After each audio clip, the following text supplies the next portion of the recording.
6:30 p.m. here at the City Hall Council Chambers. This is in reference to the proposed fiscal year 2015-2016 budget. I'd like to call our invocation on Henrietta. Yes, thank you, Mayor. Oh, Heavenly Father, we ask you to be good stewards of your money. We ask you for your wisdom, your guidance. We ask you for your patience. We ask that you be with us as we go throughout this meeting tonight. These things we ask in your Son's name. Amen.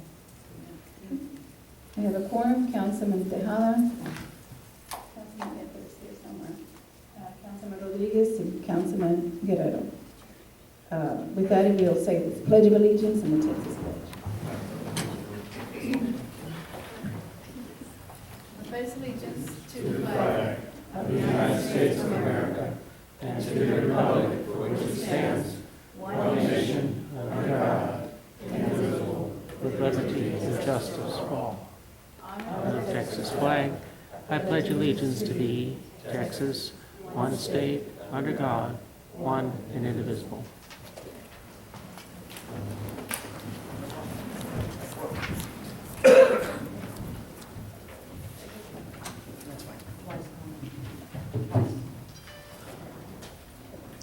Okay, at this time, I'd like to entertain citizen comments before we get started. I'm not going to make a mistake twice. Can I sit this down?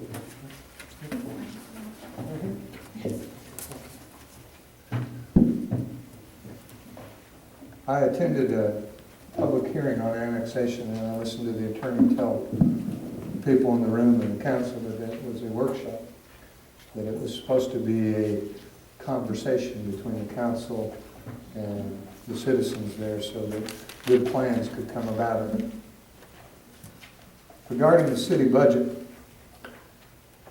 I refer to the city's insolvency plan, and there's 4 people in this room that were part of that. Councilman Guerrero, Ms. Deborah Conley, Mr. Douglas Jones, and myself.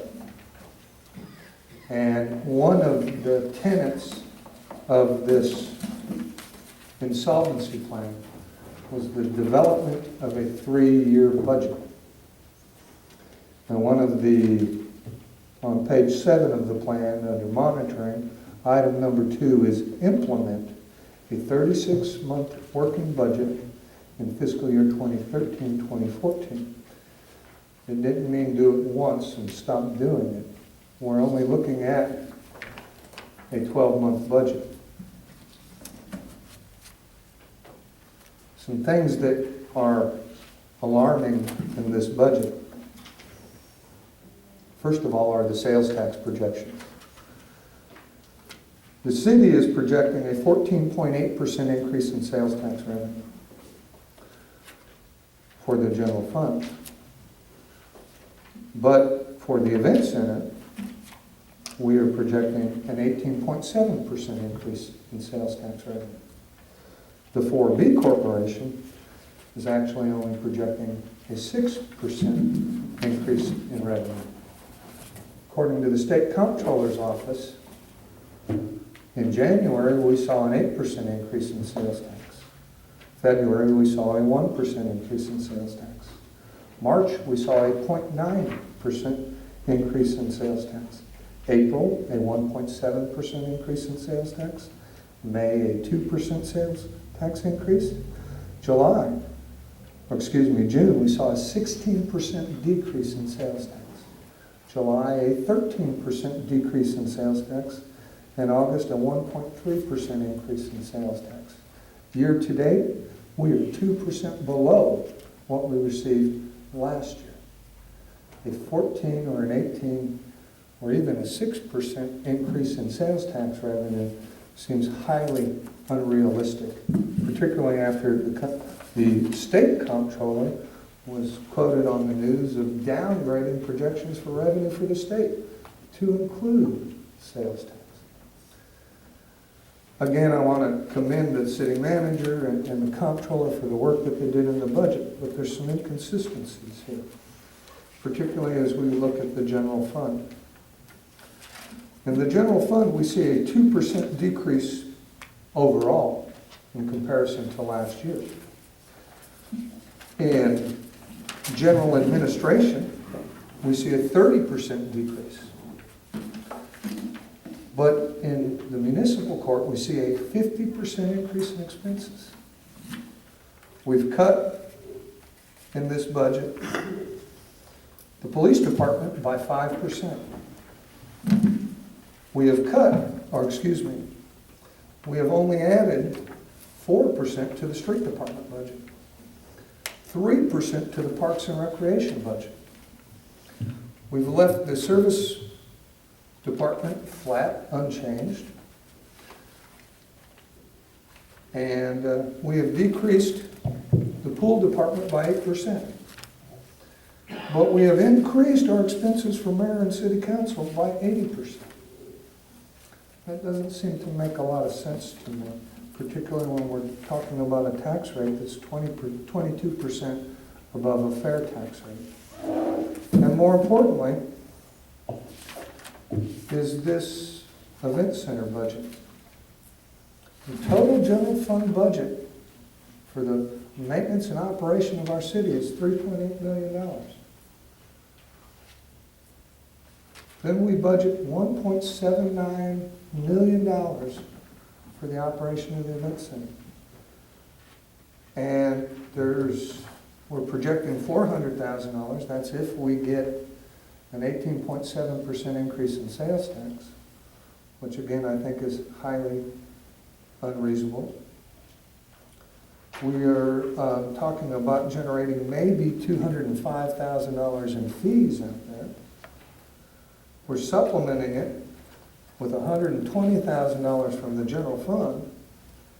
I don't know what this fund balance draw is. Can you explain that to me, Ms. Moreno? You show an $875,532 fund balance draw into the 4A corporation. This is not an answer question session. Isn't it a workshop? No. This is not a workshop. This is a public hearing. Very different. So I'm not allowed to get answers to what the budget is? You can ask all the questions you want, but you're not required to answer. Wow. I thought that this government represented the taxpayers and that this is our money that we're giving to you. I think it's fair to And that's ask. why we have open budget meetings.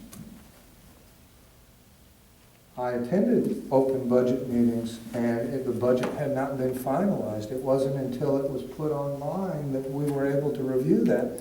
And I understand a public hearing to be where the public can get answers to questions. If you want, Mr. Miller, you can set up an appointment with Connie and Henrietta. I've attempted to do that before this so I could have answers to questions. And one was scheduled for Wednesday afternoon, but it had to be canceled. I asked for a renewal of that meeting and I was told that it wasn't possible. Not today, but I can call your office and you can set up a meeting. If not, this budget has to be presented to us for approval, so at that time, you can get answers to your questions. And I mean, believe me, I'm jotting down whatever everything you're asking, and I'll inquire about those also. That's what I'm doing. I'm hearing what you have to say, the same way I did with your questions that you had on the tax rate. So, And so somebody's going to get back to me on my questions? Is that what I'm hearing you say, Councilman? yeah, if you want to delegate me, then I'll get with Connie and them and see if I can get there, sooner than you can and get answers to your questions. Yes, sir. All right, thank you. I'm a citizen here too, so if I'm being double taxed, I'd like to know also.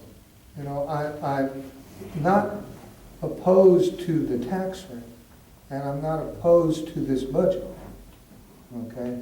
I'm opposed to not being told the truth. And if the truth is I have been double taxed, and this is the budget that we have to correct that, I think I deserve to hear that. Not be told, we don't have to answer your questions. No, it's not that we don't have to, but the thing is, we're in a public hearing. Yeah. And the only information I have in front of me personally is for the 15-16 year, so I can't answer what happened between 9 and 15, and I know you yourself sat up here during that time also, so, I mean, you made decisions on tax rates, so. I understand that, and as a councilman, we make decisions based on the information that is provided to us. And we rely on our comptrollers and our city staff to educate us as to why we're doing what we're doing. Okay? I'm not saying, and I have not said, that the actions that led to this double taxation were intentional. They may very well have been the result of incompetence of the person preparing the numbers at the time. I have not accused anybody of anything. I'm just stating what the facts are as I have revealed them from the tax appraisal district and what Ms. Moreno has presented in the budget workshop. Okay, but if I'm not going to get the answers to my questions, I'm going to come back to this 4A budget and make an assumption that if the 4A budget for the event center is $1.79 million, let's round it off to $1.8 million, and we're going to get $400,000 of sales tax, that leaves $1.6 million in expenses, debt and otherwise. And if we're only going to get $205,000 in revenue, that's still $1.4 million in expenses that have to come from someplace. That's a big price tag for the taxpayers of the city. And it's coming at the expense of the operation and maintenance of this city. And we see that with a reduction in our police force budget, a reduction in our streets budget, a reduction in our parks Mayor, budget.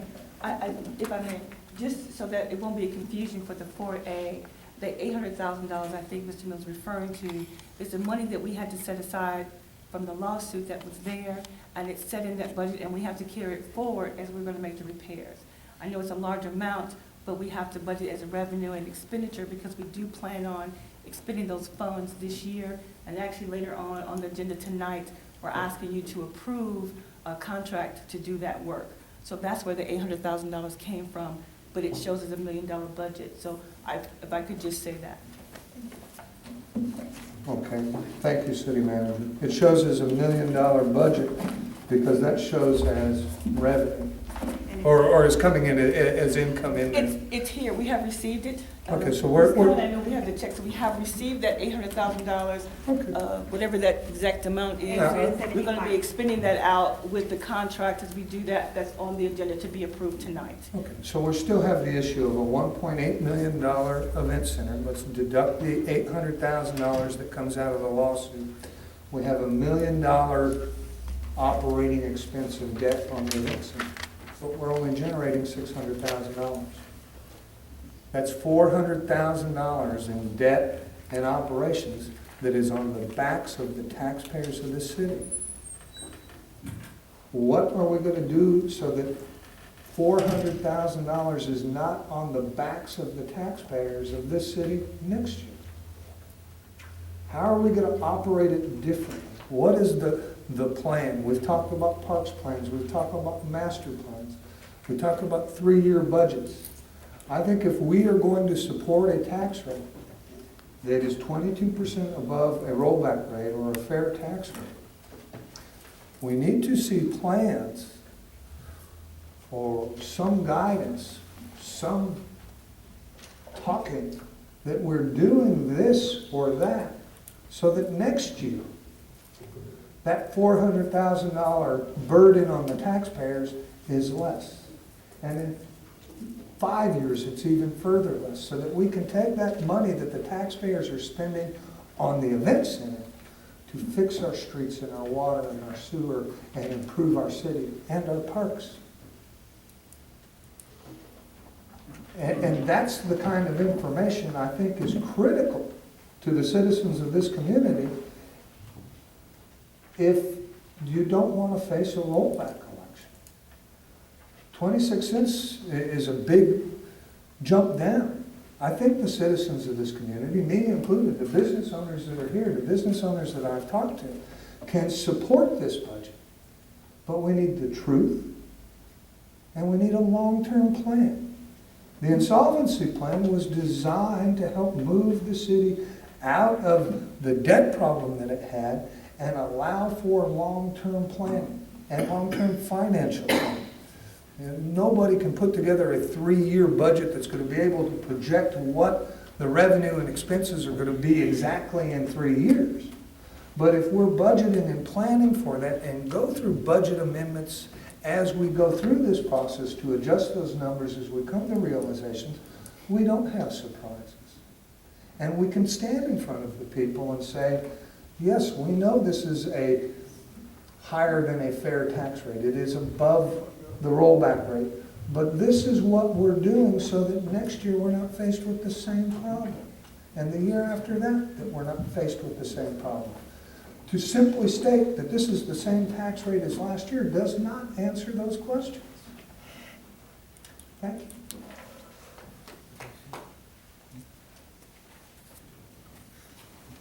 Yes, Mr. Mayor, if I may, there on the dais and here we have for the public just a general overview of some of the projections that we're hoping to do and maybe some of the programming that we're hoping to do to have new in this budget compared to last year's budget.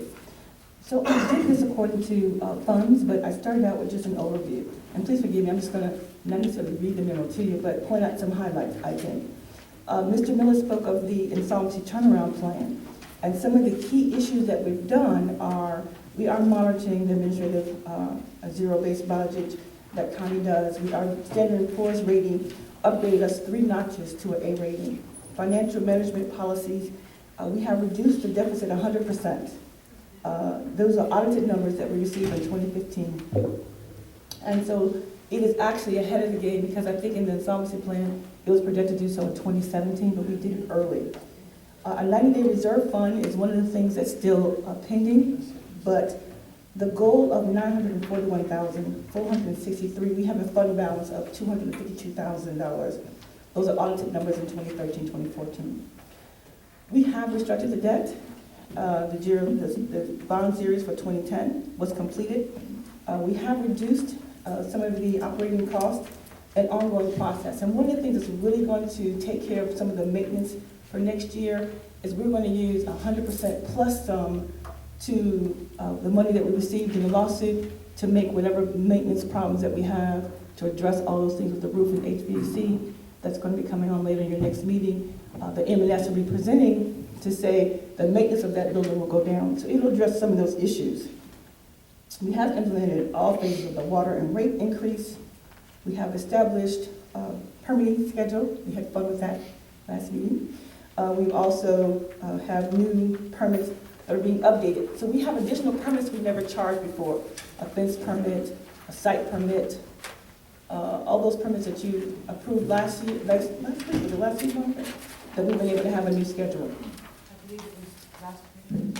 Yes, we have completed our future land use plan and started our wonderful annexation plan, which I'm excited about. The momentum is coming up and we're doing a lot better with the sewer plant construction.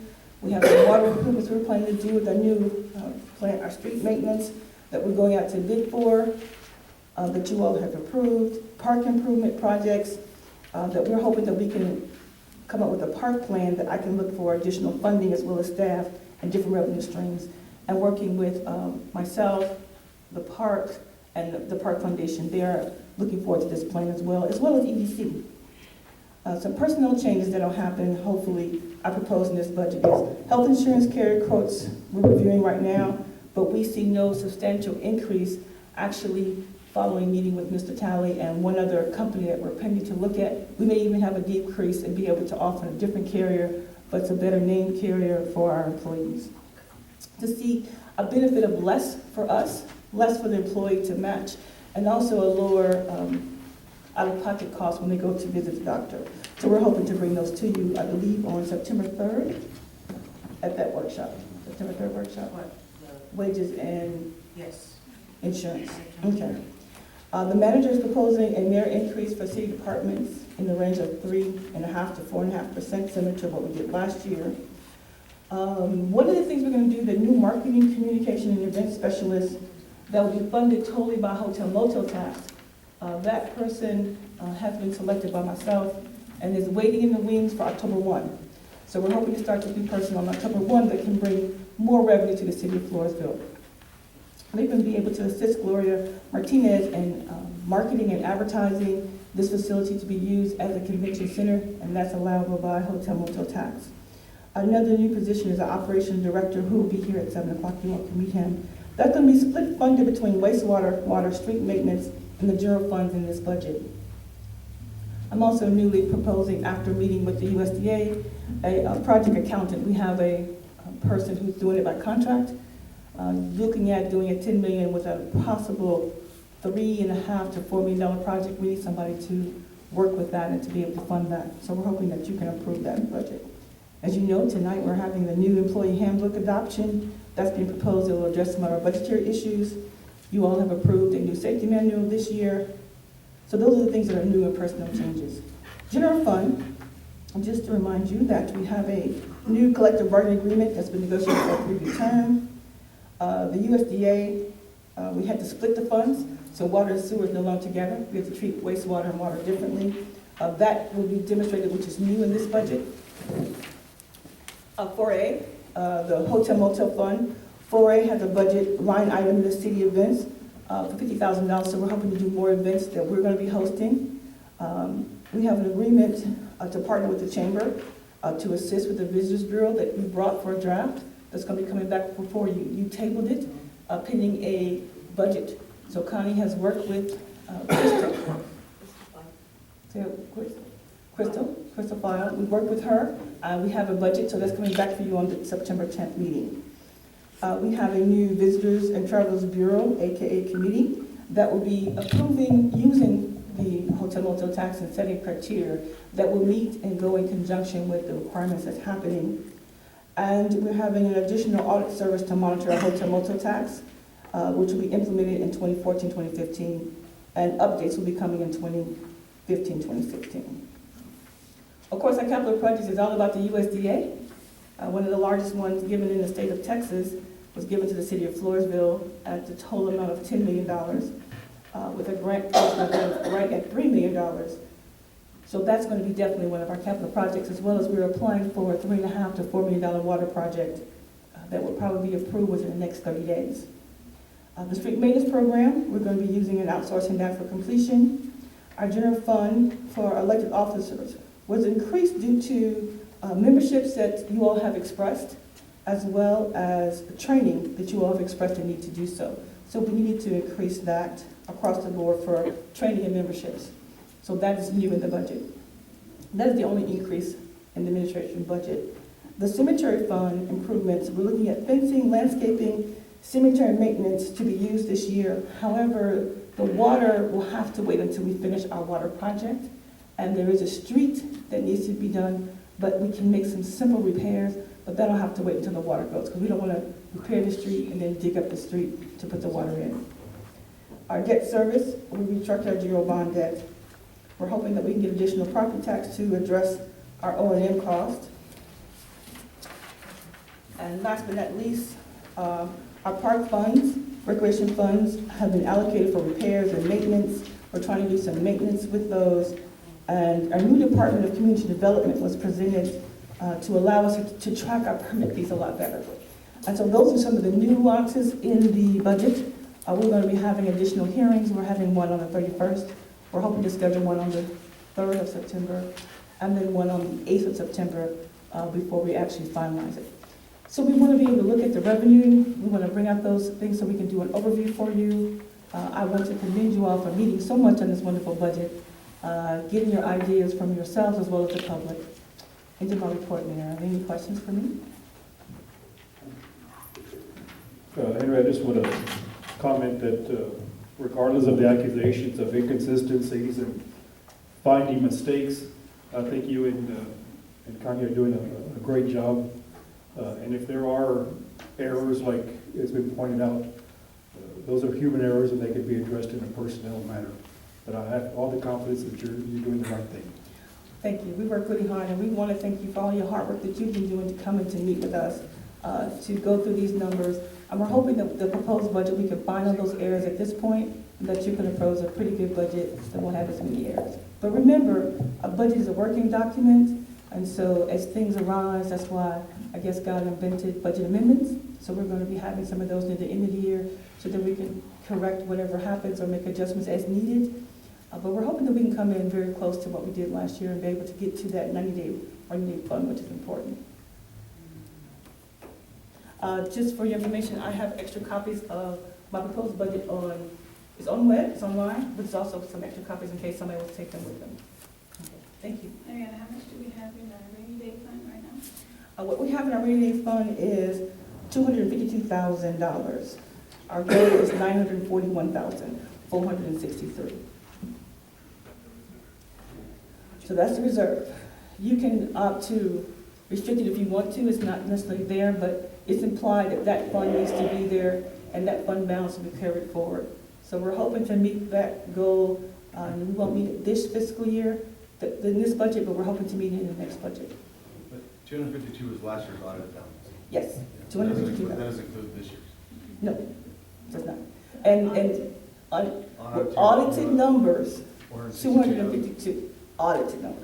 Our comptroller has unaudited numbers, to say we're about 462,000. 462. It's in her report later on, but that's unaudited. So we're more than halfway there. Henry, could you talk more specifically about the hotel motel tax and what the intention is for some of those expenditures? Because I believe we had frozen that account in 2012 to not have any type of events.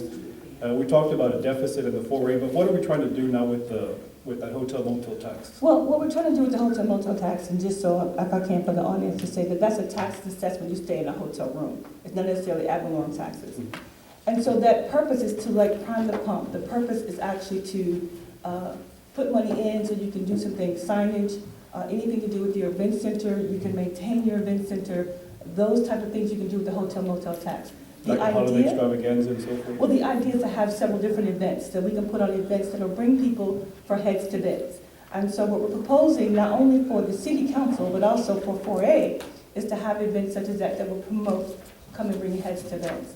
Now, the gentleman that I'm looking at to hire, hopefully if you approve in October 1, is someone who has experience with market days that they had in San Antonio. He worked with Toyota soccer fields, and so to market to have those kind of big conventions that we can have to do there. Because remember, I need somebody there on our weekends, but during the week, Gloria has done a yeoman's job marketing to our local, and some bring heads to beds. I mean, I'm going to a wedding in September.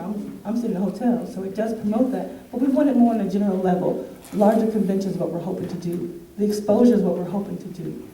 But also working with our Boys and Girls Club, which is now our all-city youth, working with them in conjunction, and our other youth programs that we have, sports, so that we can actually use it. So that's what we're hoping to do. But I would love to see, and he has spoken to having everything from a farmer's market to events that we're having on an annual basis that can come, that promote and advertise. Signage is also something you can use hotel motel tax for, that promote people, and of course, our wonderful downtown is important to have. So that's why you supported things such as a wonderful peanut festival, because it clearly brings heads to beds, but it also talks about the historical. I believe it's over 70 years old, that event, so we're willing to do so. Thank you. Thank you.